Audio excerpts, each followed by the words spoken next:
ఇప్పుడే జీ5 app download చేయండి. చూడండి మీ ఫేవరెట్ టీవీ షోస్ ఎప్పుడైనా ఎక్కడైనా.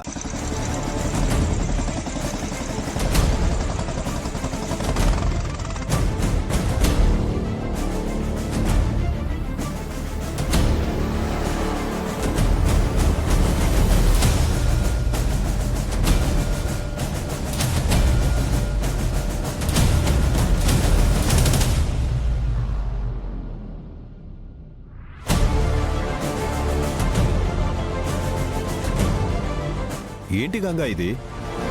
ఊరికి మంచి చేస్తానని ఊరి బాధ్యత నెత్తి మీద వేసుకున్నావు. ఇప్పుడు అన్యాయంగా కల్తీ నీళ్ళు వదిలి ఇంతమంది కడుపు కోత మిగిలిస్తావా? నీ వల్ల ఊళ్ళో జనాలంతా ఆసుపత్రిలో చావు బతుకుల మధ్య కొట్టుమిట్టులాడుతున్నారు కదయ్యా.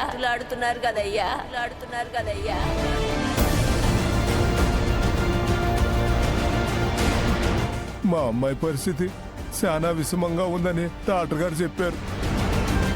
ఎన్నో నోములు నోస్తే గానీ కలిగిన బిడ్డ అయ్యా అది. దాన్ని కూడా పొట్టను పెట్టుకున్నారు కదయ్యా. న్యాయం చేయాల్సిన నువ్వే ఇలా నేరం చేస్తే ఎలాగంగా? ఆపండి. మౌనంగా ఉన్నాడు కదా అని నిందా గంగాబావ మీద వేయకండి. చీమకు కూడా హాని చేయని వాడు ప్రజల ప్రాణాలతో ఎలా ఆడుకుంటాడు? అవును, మా అన్నయ్యకి మంచి చేయాలన్న ఆలోచన తప్ప ఇలాంటి కుట్రలు తెలియవు. ఇదెవరో కావాలని చేసి మా అన్నయ్యని ఇరికించాలని చూస్తున్నారు. చూసారా, ఇది అన్యాయాన్ని నిలదీస్తే ఆ గంగ సెల్లుల నేరం మనమే చేశామని చెబుతుంది. అదెట్టా ఉండా? ఉదయం ట్యాంకర్ దగ్గరికి పోయే నీళ్ళు ఇడిచిపెట్టింది ఎవరో తెలిస్తే నేరం ఎవరు చేసుండాడో తెలిసిద్ది కదా. ఖచ్చితంగా కుట్రపూరితంగా జరిగిందే కాని మా అన్నయ్యకి నీళ్లు కల్తీ జరగడానికి ఎలాంటి సంబంధం లేదు. అనవసరంగా మా అన్నయ్యని నిందించకండి. ఒకవైపు తప్పు మీ అన్నయ్య వల్లే జరిగిందని మీ మావయ్య బామ్మ చెప్తూ ఉంటే నువ్వేంటమ్మా మీ అన్నయ్యకి దీనికి సంబంధం లేదని చెప్తావు?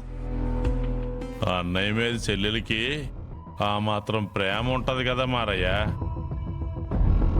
అసలే వాళ్ళ అమ్మ లేకపోయినా భుజాల మీద భారం వేసుకుని ఇక్కడి దాకా వచ్చాడు గంగ. అందుకే ఆడపిల్ల అట్ట అంటదిలే గాని ముందు పంచాయతీలో జరగాల్సిన విషయం తేల్చండి. అసలు తప్పెలా జరిగిందో విచారించకుండా గంగబావే కావాలని ఇదంతా చేశాడని చూసినట్టుగా చెప్తున్నావు కదా నాన్న. ఇంకేం తెలుసమంటావు?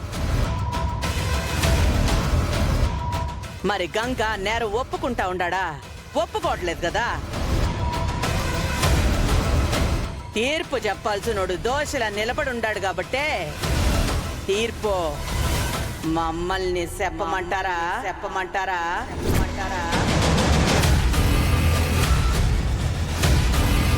అసలు కల్తీ అయిన నీళ్లు మా అన్నయ్య ఎందుకు వదలాలనుకుంటాడు? ప్రజలు హాస్పిటల్ పాలైతే మా అన్నయ్యకేమొస్తుంది? ఏమొస్తుందో పొద్దున్నే వెళ్ళి నీళ్లు ట్యాంకులోంచి వదిలిన మీ అన్నయ్యని అడగండి. అసలేం జరిగిందో నువ్వే చెప్పు బావా. లేదంటే ఇక్కడ కొంతమంది నింద నీ మీద వేయడానికి ఎన్ని కట్టుకథలైనా అల్లుతారు. నీళ్లలో కల్తీ జరిగిన విషయం నాకు తెలీదు. ఉదయం నీళ్లు రావట్లేదని రంగయ్యకి ఫోన్ చేస్తే తను తీయలేదు. నేనే ఊళ్ళో ట్యాంకులకి నీళ్లు వదిలాను. అంతేగాని అది కల్తీ అని నాకు తెలీదు. రోజు నీళ్లు వదలాల్సిన రంగయ్య ఫోన్ తీయకపోయేసరికి గంగ వచ్చాడు. కానీ గంగేం కావాలని చేయలేదు. గంగ అలాంటి వాడు కాదు కూడా.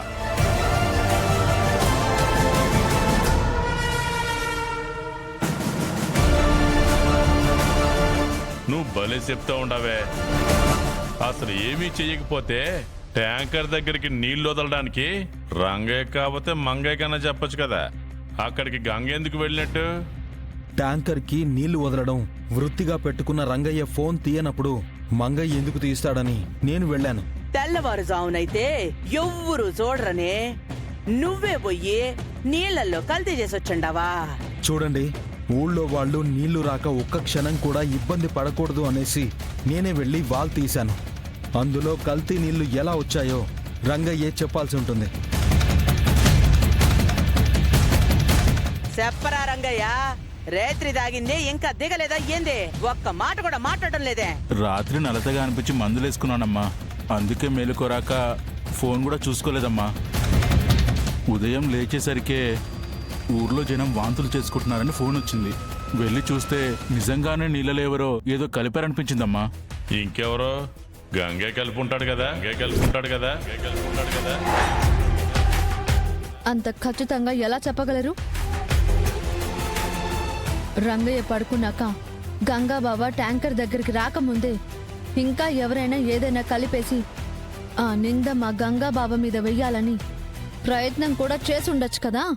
చూడు శివ, అప్పుడంటే ఎలక్షన్లో మేమే గెలవాలని చేసిన కుట్రలు అని కొట్టి బారేశావు. ఇప్పుడు ఎలక్షను అయిపోయింది, నీ మొగుడు ప్రెసిడెంట్ కూడా అయ్యుండాడు కదే. ఇంకే కుట్రలు ఎవరు చేస్తారో? ఇంకెవరు? మా అన్నయ్య ప్రెసిడెంట్ గా ఉండడం ఇష్టం లేని వాళ్లే ఈ పని చేసుంటారు. పైగా వాటర్ ట్యాంక్ ని వారం రోజుల క్రితమే క్లీన్ చేయించాడు. ఫ్రెష్ గా రావాల్సిన నీళ్లు 2 రోజుల్లోనే ఎలా కల్తీగా మారుతాయి? చూడు శివపార్వతి, కల్తీ ఎలా జరిగిందో ఎవ్వరికీ తెలియదు. ఆ నీళ్ళు వదిలింది మాత్రం నీ మొగుడే కాబట్టి ఈ ఘోరానికి బాధ్యుడు నీ మొగుడే. అయితే ఇప్పుడు ఏమంటారు? గంగని అరెస్ట్ చెయ్యాలి.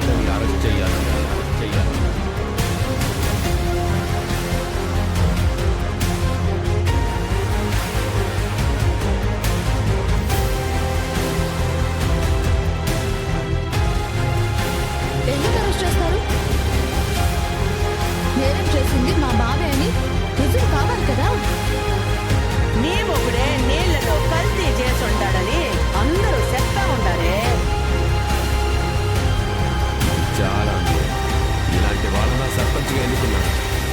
గెలిచిన తర్వాత అరిటాకులు అందరికీ పంచభక్ష పరమాన్నాలు పెడతాం అన్నాడు.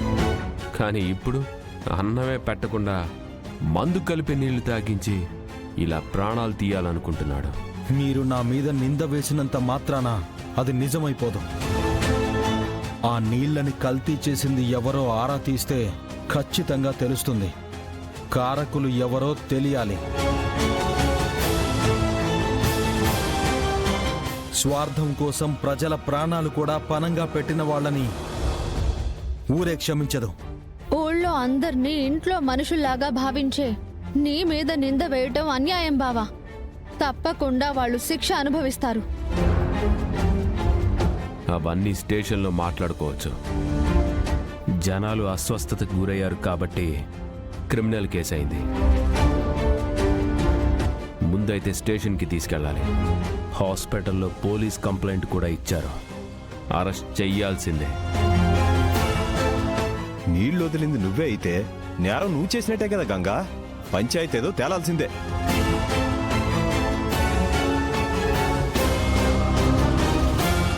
ఆ కుర్చీలో కూర్చొని తీర్పు చెప్పాల్సిన వాడే ఇలాంటి అన్యాయం చేశాడంటే ఈ కేసుని కోర్టుకి తీసుకెళ్లాల్సిందే. పదగంగా. జీ5 యాప్ డౌన్లోడ్ చేసి అన్ని ఎపిసోడ్స్ పూర్తి ఉచితంగా చూడండి.